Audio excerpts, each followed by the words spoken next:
আকাশবাণী কলকাতা স্থানীয় সংবাদ পড়ছি প্রবাল বন্দ্যোপাধ্যায়। এখনকার বিশেষ বিশেষ খবর। কেন্দ্রীয় স্বরাষ্ট্রমন্ত্রী অমিত শাহ 3 দিনের সফরে গতরাতে এ রাজ্যে এসেছেন। আজ শিলিগুড়ি ও কলকাতায় একগুচ্ছ কর্মসূচিতে অংশ নেবেন তিনি। কারখানার কাজে শান্তি শৃঙ্খলা বিঘ্নিত হলে তা কড়া হাতে দমন করা হবে বলে স্পষ্ট হুঁশিয়ারি দিয়েছেন মুখ্যমন্ত্রী শুভেন্দু অধিকারী। গতকাল তিনি বাঁকুড়ার মেজিয়ায় প্রায় 15,000 কোটি টাকার বিনিয়োগে বেসরকারি ইস্পাত কারখানা সম্প্রসারণ অনুষ্ঠানে যোগ দেন। দীর্ঘ 38 বছর আগে বন্ধ হয়ে যাওয়া বেলঘড়িয়ার মোহিনী মিলের শ্রমিকদের বকেয়া পিএফের টাকা ফিরিয়ে দিতে কলকাতা হাইকোর্ট নির্দেশ দিয়েছে।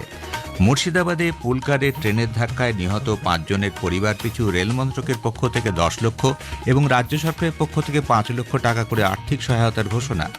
কেন্দ্রের সোমনাথ স্বাভিমান পর্বের অংশ হিসেবে গুজরাটের সোমনাথ মন্দির দর্শনের জন্য পশ্চিমবঙ্গ থেকে 1100 তীর্থযাত্রী পাঠাবে রাজ্য সরকার। পূর্ব রেলের শিয়ালদা ডিভিশনে আজ রাত 12টা থেকে আগামীকাল ভোর 4টে পর্যন্ত ইন্টারলকিং কাজের জন্য কয়েকটি ট্রেন বাতিল ও কয়েকটি ট্রেনের যাত্রা সংক্ষিপ্ত করা হয়েছে। আসছে বিস্তারিত সংবাদে।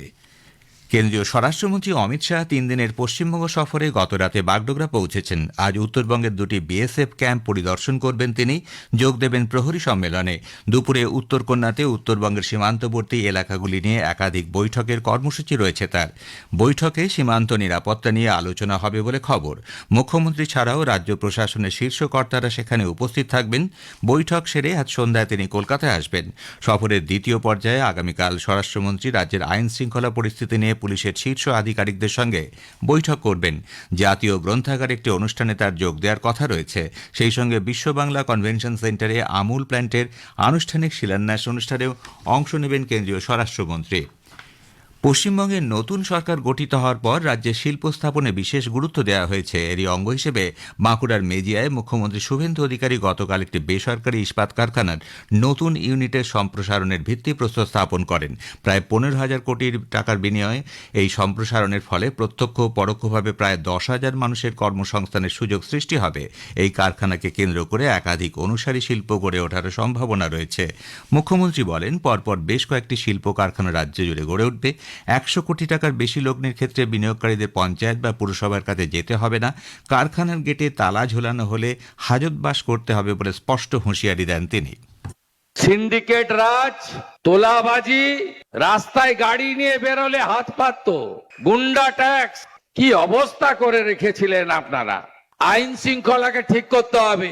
গুন্ডা দমন আইন। কারখানার গেটে তালা লাগালে আপনাকে হাজতের ভিতরে থাকতে হবে। শিল্পমন্ত্রী তাপস রায় শিল্প সমৃদ্ধ বাংলা গড়ার ডাক দিয়ে বলেন, পরিযায়ী শ্রমিকদের রাজ্যে ফেরানোর জন্য সরকার কাজ করবে। পুর ও নগর উন্নয়ন মন্ত্রী অগ্নিমিত্রা পাল সহ একাধিক প্রশাসনিক কর্তারা সেখানে উপস্থিত ছিলেন। প্রধানমন্ত্রী নরেন্দ্র মোদী অমৃত ভারত স্টেশন প্রকল্পের আওতায় গতকাল ভিডিও কনফারেন্সিংয়ের মাধ্যমে নবরূপে সজ্জিত পুনর্নির্মিত স্টেশন আলিপুরদুয়ার ডিভিশনের জলপাইগুড়ি রোড এবং কাটিয়ার ডিভিশনের হলদিবাড়ি স্টেশনের উদ্বোধন করেন। উত্তর পূর্ব সীমান্ত রেলের আওতাধীন জলপাইগুড়ি রোড স্টেশনের জন্য ব্যয় হয়েছে 34 কোটি 80 লক্ষ টাকা। অন্যদিকে হলদিবাড়ি স্টেশনের জন্য খরচ হয়েছে প্রায় 26 কোটি টাকা। দীর্ঘ 38 বছর আগে বন্ধ হয়ে যাওয়া বেলঘড়িয়া মোহিনী মিলের শ্রমিকদের বকেয়া পিএফের টাকা ফিরিয়ে দিতে কলকাতা হাইকোর্ট নির্দেশ দিয়েছে। এ সংক্রান্ত বিষয়ে শ্রমিক সংগঠন all India central council of trade unions AICCTU এর দায়ের করা মামলায় গত 15ই জুলাই কলকাতা হাইকোর্ট এই রায় দেয় বলে ওই শ্রমিক সংগঠনের রাজ্য সাধারণ সম্পাদক বাসুদেব বসু জানিয়েছেন। বিচারপতি শম্পা দত্ত পাল তার রায়ে employees provident fund organisation EPFO কে আইন অনুযায়ী প্রয়োজনীয় সমস্ত ব্যবস্থা গ্রহণ করে মোহিনী মিলের শ্রমিকদের প্রাপ্য পিএফের টাকা যত দ্রুত সম্ভব পরিশোধের জন্য সর্বাত্মক উদ্যোগ নেওয়ার নির্দেশ দিয়েছেন। প্রয়োজনে পিএফ অর্গানাইজেশনকে তাদের ফান্ড থেকেই অর্থ দিতে বলা হয়েছে। আদালতের স্পষ্ট পর্যবেক্ষণ, কারখানার অস্তিত্ব নিয়ে প্রশ্ন থাকলে শ্রমিকদের ন্যায্য প্রভিডেন্ট ফান্ড নিশ্চিত করার দায়িত্ব পিএফ দপ্তর এড়িয়ে যেতে পারে না। উল্লেখ্য, প্রায় 4 দশক আগে 21শে জুন 1988 সালে বেলঘড়িয়ার ঐতিহ্যবাহী মোহিনী মিল বন্ধ হয়ে যায়। মুর্শিদাবাদের কর্ণসুবর্ণ স্টেশনের কাছে ট্রেনের ধাক্কায় পুলকার দুর্ঘটনায় মৃতের সংখ্যা বেড়ে হয়েছে 5। গতকাল ঘটনাস্থলেই 3 জনের মৃত্যু হয়। আহত অন্য 2 জনের হাসপাতালে মৃত্যু হয়েছে।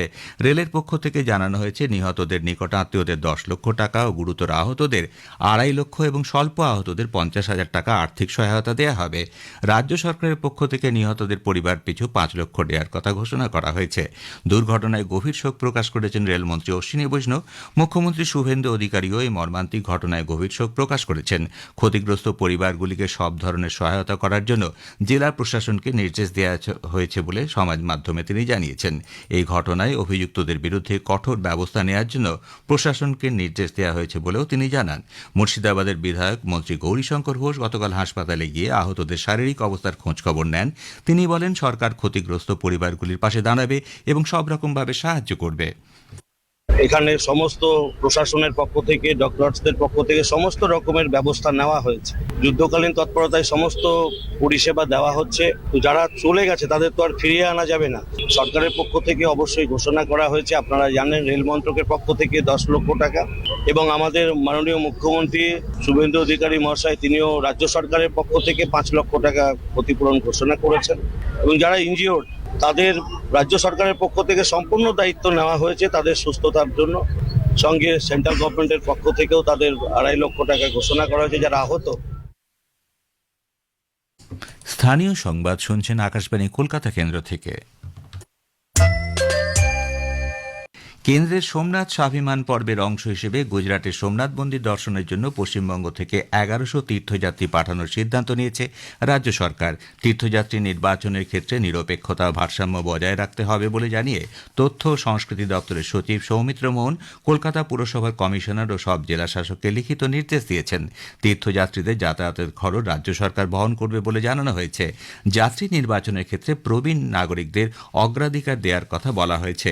আবেদনের ভিত্তিতে নির্বাচন করে জেলা প্রশাসনকে আগামী 7ই আগস্টের মধ্যে চূড়ান্ত তালিকা প্রস্তুত করতে বলা হয়েছে। ভারতের নির্বাচন পরিচালনায় কোনো রাজনৈতিক পক্ষপাতের স্থান নেই। নির্বাচন সম্পূর্ণভাবে সংবিধান, নির্বাচনী আইন এবং নির্বাচন কমিশনের নির্দেশিকা মেনেই পরিচালিত হয়। দিল্লিতে অল ইন্ডিয়া মিডিয়া কনফারেন্স 2026-এ যোগ দিয়ে তার ভাষণে একথা বলেছেন দেশের মুখ্য নির্বাচন কমিশনার জ্ঞানেশ কুমার। তিনি বলেন, নির্বাচন কমিশনের সবচেয়ে গুরুত্বপূর্ণ অংশীদার সংবাদ মাধ্যম, তাই সঠিক তথ্যভিত্তিক এবং দায়িত্বশীল নির্বাচন সংক্রান্ত সংবাদ পরিবেশন গণতন্ত্রকে আরও শক্তিশালী করবে। দক্ষিণ 24 পরগনার ডায়মন্ড হারবার সেবাশ্রয় প্রকল্পে অনিয়মের অভিযোগের তদন্তে ডায়মন্ড হারবার পুলিশ আরও সক্রিয় হয়েছে। গত 23 জুলাই বিষ্ণুপুর থানায় বিজেপি নেতা অভিজিৎ দাস ববি সেবাশ্রয় শিবিরে এক্স-রে ও ইউএসজি মেশিন ব্যবহারে যে অনিয়মের অভিযোগ দায়ের করেন তার ভিত্তিতে গতকাল বিষ্ণুপুরের এসডিপিওর নেতৃত্বে বিশাল পুলিশ বাহিনী ডায়মন্ড হারবার ও বজবজ এলাকার একাধিক নার্সিংহোমে অভিযান চালায়। এদিকে সেবাশ্রয় শিবিরে চিকিৎসার পর পা বাদ যাওয়ার অভিযোগে তদন্ত করছে রবীন্দ্রনগর থানার পুলিশ। মহেশতলা পুরসভার 7 নম্বর ওয়ার্ডের বাসিন্দা মালতী বিশ্বাসের দায়ের করা অভিযোগের ভিত্তিতেই এই তদন্ত শুরু হয়েছে। তদন্তের অংশ হিসেবে শুক্রবার মহেশতলা পুরসভার 7 ও 10 নম্বর ওয়ার্ডের তৃণমূল কাউন্সিলর সব্যসাচী বসু এবং সুমন রায়চৌধুরীকে থানায় তলব করা হয়। পূর্ব মেদিনীপুরের তমলুকের ঐতিহাসিক গৌরাঙ্গ মহাপ্রভুর মন্দির এবার ডাক বিভাগের স্পেশাল পোস্টাল কভারের স্থান পেয়েছে। গতকাল মন্দির প্রাঙ্গণে ভারতীয় ডাক বিভাগের পক্ষ থেকে এই স্পেশাল পোস্টাল কভার বা এনভেলাপ প্রকাশ করা হয়। হুগলির তারকেশ্বরের শ্রাবণী মেলা আজ শুরু হচ্ছে। গতকাল হুগলি গ্রামীণের এসপি কুনওয়ার ভূষণ সিং তারকেশ্বর মন্দির সহ 12 নম্বর রুটের বেশ কিছু পয়েন্টের নিরাপত্তা খতিয়ে দেখেন। দূর দূরান্ত থেকে আসা পুণ্যার্থীরা যাতে সুষ্ঠুভাবে মহাদেবের মাথায় জল ঢালতে পারেন তার জন্য প্রশাসনের পক্ষ থেকে নিশ্চিদ্র নিরাপত্তার ব্যবস্থা করা হয়েছে। পূর্ব রেলের শিয়ালদা ডিভিশনে অত্যাধুনিক প্রযুক্তি সম্পন্ন আপডেটেড লজিক সার্কিট সহ নৈহাটি সেন্ট্রাল ইআই ও ইআই হাট স্থাপনের উদ্দেশ্যে আজ রাত 12টা থেকে আগামীকাল রবিবার ভোর 4টে পর্যন্ত 4 ঘন্টার নন ইন্টারলকিংয়ের কাজ চলবে। এই কারণে আজ 63111 up Sealdah Ranaghat, 31447 up Sealdah Naihati, 31450 down Naihati Sealdah বাতিল থাকবে। এছাড়া 63106 ডাউন লালগোলা শিয়ালদা রানাঘাটে যাত্রা শেষ করবে। 31192 ডাউন কল্যাণী সীমান্ত নৈহাটি লোকাল কল্যাণী পর্যন্ত চলবে এবং 31191 আপ নৈহাটি কল্যাণী আগামীকাল অর্থাৎ রবিবার কল্যাণী থেকে যাত্রা শুরু করবে। বাংলার ফুটবল প্রেমীদের কথা মাথায় রেখে আগামীকাল অর্থাৎ রবিবার রাত 12:30টায় ফিফা বিশ্বকাপের ফাইনাল ম্যাচ রাজ্যের প্রতিটি জেলায় বড় পর্দায় সরাসরি দেখানোর উদ্যোগ নিয়েছে রাজ্য সরকার যুব কল্যাণ ও ক্রীড়া দপ্তর। সাধারণ মানুষ যাতে একসঙ্গে ফিফা বিশ্বকাপের ফাইনাল ম্যাচ উপভোগ করতে পারেন সেই উদ্দেশ্যে প্রতিটি জেলায় গুরুত্বপূর্ণ স্থানে জায়ান্ট স্ক্রিনে ম্যাচটি দেখানোর ব্যবস্থা করা হবে। শেষ করার আগে বিশেষ খবরের কিছু অংশ আবার পড়ছি। কেন্দ্রীয় স্বরাষ্ট্রমন্ত্রী অমিত শাহ 3 দিনের সফরে গত রাতে রাজ্যে এসেছেন। আজ শিলিগুড়ি ও কলকাতায় একগুচ্ছ কর্মসূচিতে অংশ নেবেন তিনি। দীর্ঘ 38 বছর আগে বন্ধ হয়ে যায় বেলঘড়িয়ার মোহিনী মিলের শ্রমিকরা বকেয়া পিএফ এর টাকা ফিরিয়ে দিতে কলকাতা হাইকোর্ট নির্দেশ দিয়েছে। স্থানীয় সংবাদ শেষ হল। আকাশবাণী খবর পড়ছি পার্থপ্রতিম মিত্র। প্রথমে বিশেষ খবর। প্রধানমন্ত্রী নরেন্দ্র মোদী জলন্ধরে গতকাল ৫,৪৭০ কোটি টাকার বেশি মূল্যের বিভিন্ন রেল ও সড়ক পরিকাঠামো প্রকল্পের উদ্বোধন ও ভিত্তিপ্রস্তর স্থাপন করেছেন। হরিয়ানার জিন্দ স্টেশন থেকে সোনিপতের মধ্যে চলাচলকারী ভারতের প্রথম হাইড্রোজেন ট্রেনের যাত্রারও সূচনা করেন তিনি। অমৃত ভারত স্টেশন যোজনার আওতায় পশ্চিমবঙ্গের জলপাইগুড়ি রোড এবং হলদিবাড়ি সহ ৭৫টি নতুন রূপে সজ্জিত আধুনিক রেল স্টেশনের উদ্বোধন করেছেন প্রধানমন্ত্রী। কেন্দ্রীয় স্বরাষ্ট্রমন্ত্রী অমিত শাহ গতকাল রাজ্যে এসেছেন। শিলিগুড়ি ও কলকাতায় তার একগুচ্ছ কর্মসূচি রয়েছে। পশ্চিমবঙ্গের মুর্শিদাবাদে পুলকারের ট্রেনের ধাক্কায় নিহত ৫ জনের পরিবার পিছু রেল মন্ত্রকের পক্ষ থেকে ১০ লক্ষ এবং রাজ্য সরকারের পক্ষ থেকে ৫ লক্ষ টাকা করে আর্থিক সহায়তার কথা ঘোষণা করা হয়েছে। সংসদের বাদল অধিবেশনের প্রাক্কালে সরকার আগামীকাল এক সর্বদলীয় বৈঠক ডেকেছে। ইসরায়েলের বিমান হানায় গাজায় গতকাল কমপক্ষে ৭ জনের মৃত্যু হয়েছে, আহত আরও ২২। ওয়েস্ট ইন্ডিজের কিংবদন্তি ক্রিকেটার স্যার গ্যারি সোবার্স প্রয়াত। আসছি বিস্তারিত খবরে। প্রধানমন্ত্রী নরেন্দ্র মোদী গতকাল জলন্ধর থেকে ৫,৪৭০ কোটি টাকারও বেশি মূল্যের বিভিন্ন রেল ও সড়ক পরিকাঠামো প্রকল্পের উদ্বোধন ও ভিত্তিপ্রস্তর স্থাপন করেছেন। এই প্রকল্পগুলির লক্ষ্য হল যোগাযোগ ব্যবস্থা জোরদার করা, যাত্রীদের সুযোগ সুবিধা বৃদ্ধি এবং অর্থনৈতিক উন্নয়নকে ত্বরান্বিত করা। চণ্ডীগড় থেকে জলন্ধর পৌঁছানোর পরেই শ্রী মোদী অমৃত ভারত স্টেশন যোজনার আওতায় জলন্ধর ক্যান্টনমেন্ট সহ ৭৫টি নতুন সাজে সজ্জিত রেল স্টেশনের উদ্বোধন করেন। এই প্রকল্পের আওতায় ভিডিও কনফারেন্সিংয়ের মাধ্যমে পশ্চিমবঙ্গের আলিপুরদুয়ার ডিভিশনের জলপাইগুড়ি রোড এবং কাটিহার ডিভিশনের হলদিবাড়ি স্টেশনের উদ্বোধন করেন তিনি। উত্তর পূর্ব সীমান্ত রেলের আওতাধীন জলপাইগুড়ি রোড স্টেশনের জন্য ব্যয় হয়েছে ৩৪ কোটি ৮০ লক্ষ টাকা। অন্যদিকে হলদিবাড়ি স্টেশনের জন্য খরচ হয়েছে প্রায় ২৬ কোটি টাকা। অনুষ্ঠানে উপস্থিত ছিলেন কেন্দ্রীয় রেল এবং তথ্য ও সম্প্রচার মন্ত্রী অশ্বিনী বৈষ্ণব ও অন্যান্য বিশিষ্ট ব্যক্তিবর্গ। জলন্ধর ক্যান্টনমেন্ট স্টেশন থেকে সন্ত রবিদাস এক্সপ্রেস ট্রেনের যাত্রারও সূচনা করেন তিনি। এটি প্রথম সরাসরি ট্রেন পরিষেবা যা ভারতের দুটি আধ্যাত্মিক ও সাংস্কৃতিক কেন্দ্র অমৃতসর এবং বারাণসীকে সংযুক্ত করবে। নাঙ্গাল ড্যাম তালওয়ারা মুকেরিয়ান নতুন রেল প্রকল্পের অংশ হিসেবে দৌলতপুর চক করতলি নতুন রেল লাইনের উদ্বোধন এবং পাটতলি আম্বালা ট্রেন পরিষেবার সূচনা করার পাশাপাশি প্রধানমন্ত্রী দিল্লি অমৃতসর কাটরা ৪ লেনে গ্রিনফিল্ড এক্সপ্রেসওয়ে সহ একাধিক জাতীয় সড়ক প্রকল্পের উদ্বোধন করেন। এছাড়াও তিনি ৬ লেনে গ্রিনফিল্ড সাউদার্ন লুধিয়ানা বাইপাস নির্মাণের ভিত্তিপ্রস্তর স্থাপন করেন। জলন্ধরের এক জনসভায় প্রধানমন্ত্রী বলেন, কেন্দ্রের এনডিএ সরকার ভারতের প্রতিটি নাগরিকের জীবনযাত্রাকে সহজতর করে তোলা এবং অগ্রগতির নতুন সুযোগ প্রদানের বিষয়টি সর্বোচ্চ অধিকার দেয়। দরিদ্র বা মধ্যবিত্ত যে কোনো পরিবারই যেন সর্বোত্তম সুযোগ সুবিধা পায় তা নিশ্চিত করাই তাদের লক্ষ্য। केंद्र की भाजपा सरकार की भी प्राथमिकता है भारत के हर नागरिक की सेवा, भारत के हर नागरिक का जीवन आसान बनाना और उसे आगे बढ़ने के लिए नए नए अवसर उपलब्ध कराना।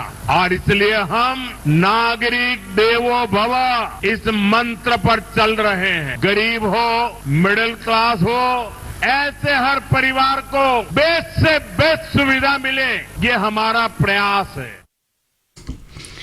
এর আগে প্রধানমন্ত্রী হরিয়ানা জিন্দ স্টেশন থেকে সোনিপতের মধ্যে চলাচলকারী ভারতের প্রথম হাইড্রোজেন ট্রেনের যাত্রার সূচনা করেছেন।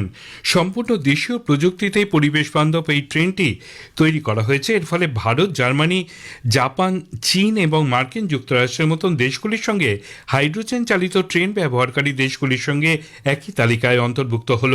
এই উপলক্ষে আয়োজিত অনুষ্ঠানে প্রধানমন্ত্রী বলেন, ভারতের প্রথম হাইড্রোজেন জ্বালানি চালিত ট্রেনের স্বপ্ন আজ সফল হয়েছে। শ্রী মোদী বলেন, স্বয়ম্বর ভারত এবং সুস্থিত উন্নয়নের ক্ষেত্রে আজকের দিনটি অত্যন্ত তাৎপর্যপূর্ণ হিসেবে চিহ্নিত হয়ে থাকবে। भविष्य में जब भी हाइड्रोजन ट्रेन का जिक्र आएगा तो जिंद का, सोनीपत का, हरियाणा का नाम भी आएगा। मैं पूरे देश को भारतीय रेल की आधुनिकता से जुड़े इस बड़े कदम के लिए बहुत बहुत बधाई देता हूं। কেন্দ্রীয় স্বরাষ্ট্রমন্ত্রী অমিত শাহ 3 দিনের পশ্চিমবঙ্গ সফরে গত রাতে বাগডোগরা পৌঁছেছেন।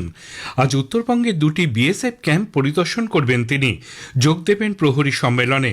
দুপুরে উত্তরকন্যাতে উত্তরবঙ্গের সীমান্তবর্তী এলাকাগুলি নিয়ে একাধিক বৈঠকের কর্মসূচি রয়েছে তার।